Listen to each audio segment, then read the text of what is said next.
Hey guys, it's Alpha Zulu 873 here, and I just wanted to make this video to warn potential buyers of WeTech products to don't. Just avoid them. Buy KWA or anything else, because my experience with WeTech has been terrible. So this is a WeTech gas blowback M4. As you can see, it says We Tackle Training System. And it's gas blowback. I'll try to show you. It's a gas blowback gun. Now, I want to say that I bought it about a year ago, and out of the box, literally out of the box, the forward assist over here was not in the rifle at all, and the pin that holds it in there, something happened and it was broken in half, so this wouldn't stay in. I took epoxy and I just epoxied the pin in there, so it stays in there forever and it works. So that was annoying, but it wasn't too big of a deal because, I mean, it's an airsoft gun, you don't really need to use the forward assist anyway. But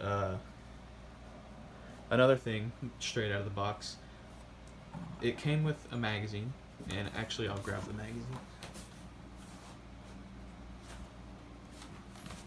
This is the magazine that it came with, and I took it out of the box and it had these scratches on it, like it had been used thoroughly, and all these scratches that you see here, it was like this whenever it came out of the box, which I thought was really weird.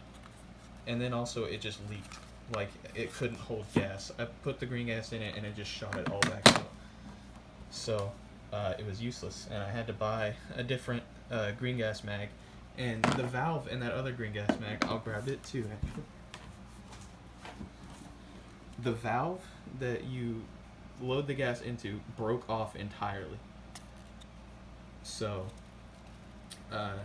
yeah, useless. This is completely useless now. So I bought a CO2 magazine. So far, I haven't had any problems with the CO2 magazine. It's worked well for me, but I'm down to this one. I actually got a new. This is the one that came with the gun that it leaked, and I put a new O-ring in it, and it worked. But and it still works, but it's just kind of annoying that it came out of the box being my only magazine and it didn't work, so I couldn't even use the gun. This CO2 magazine, I haven't had any problems with it. It works great. So if you have one of these and you're looking for magazines, I'd buy the CO2 ones. They're a little more expensive, but they actually work, unlike the green gas ones, at least in my experience. Now, the problems with the rifle, which I've already covered a little bit, as you can see, it's pretty banged up, and most of this is not from actually playing, it's from me trying to fix the problems that it has, which it has a lot. So the first time that I played with it in the field, this pin right here, as you can see, it's taped into the gun. This is the one that you take out, and then this is the hinge pin. It takes out and it kind of like breaks in half on a hinge so that you can clean it and stuff and strip it. Well, the first time that I played, there's a retaining pin that holds the pin in the gun to where you can't take it out all the way. Here, I'll show you in this one. It does this kind of thing where it comes out like that and it doesn't come out further than that. This one did that, but the first time that I played with it in the field, the little pin that holds the pin in broke, and this just fell completely out of the gun, and I was lucky I found it.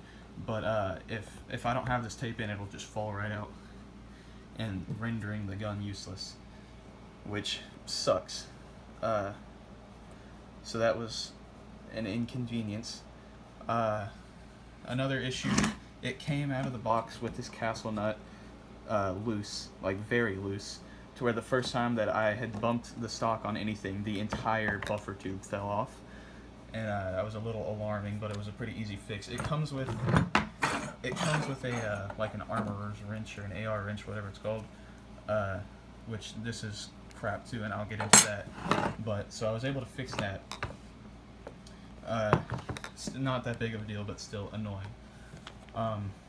Now this is where the big problem comes in.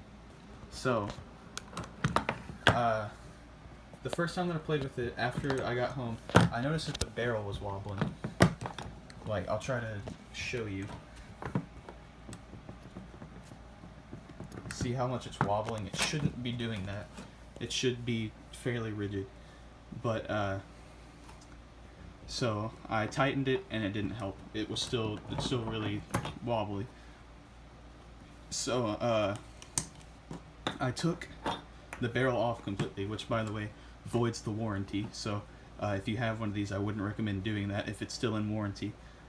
And upon doing that, which I can't take it off now, I'll explain later, but I noticed that the little nut, the threaded nut that is on the upper receiver that you thread the barrel onto for it to stay on there, it was broken literally in half.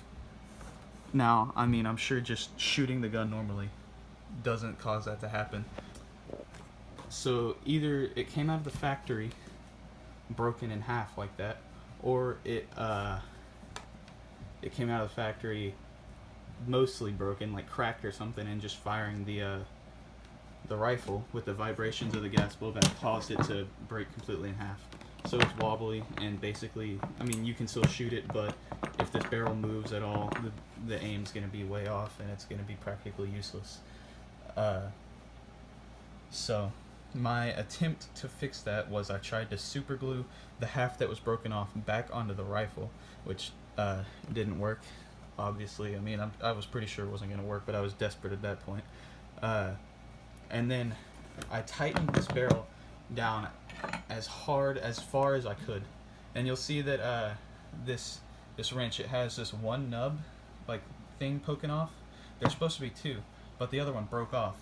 And the way that you take it off is there's this little sprocket thing right here, and you put those two little nub things line up with the teeth of this gear, and then you tighten it, and that's how you do it. But after tightening it, the second nub literally broke off, so I can't do that anymore.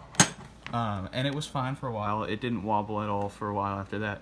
Oh yeah, also you'll notice that the gas tube is all messed up. That's because whenever I did it, the hole that's supposed to line up with this so that the gas tube can go into the upper receiver, it wasn't lined up anymore, so I just had to cut this and bend it so that I could put the rails back on. But it was rigid for a while afterwards, but just today, which that was probably like 6 months ago, maybe, just today it came loose again, and I can't tighten it. So I need to buy another one of these tools to tighten this down, and then in a few months it will become loose again. Or I could spend $60 or $80, I don't remember how much exactly, to buy a new upper receiver, as well as one of these tools for a semi-permanent fix, assuming that upper receiver doesn't come in the mail broken like this one did. So, yeah, I would recommend that you just stay away from WeTech products and just get a different brand, because in my experience it's been terrible. This was a $300 rifle. I expected it to be halfway decent, but apparently WeTech's quality control is terrible, and somebody had to have noticed while they were putting the barrel on this rifle in the factory that this nut was broken, and they just put it on anyway, and they ignored it. They had to notice that this forward assist was broken, and they just ignored it. And I guess somebody just brought one of the mags that they had from home or something that they had used and put it in there, and they had to notice that it was leaking too, and that it was all scratched up like it had been well used, like it's gone to war, but they put it in there anyway. So I don't know what's up with that, but I would just recommend that you don't go with WeTech. Pick a better brand, a more reputable brand. Make sure you read reviews and look up reviews before you buy things. I didn't do that. I just bought this because I really wanted to get into gas blowbacks, and it kind of bit me in the butt. So I'd recommend that you watch a lot of reviews about products that are especially $300 products before you buy them, because it can really screw you, and it's really annoying whenever it happens. So yeah, just stay away from WeTech.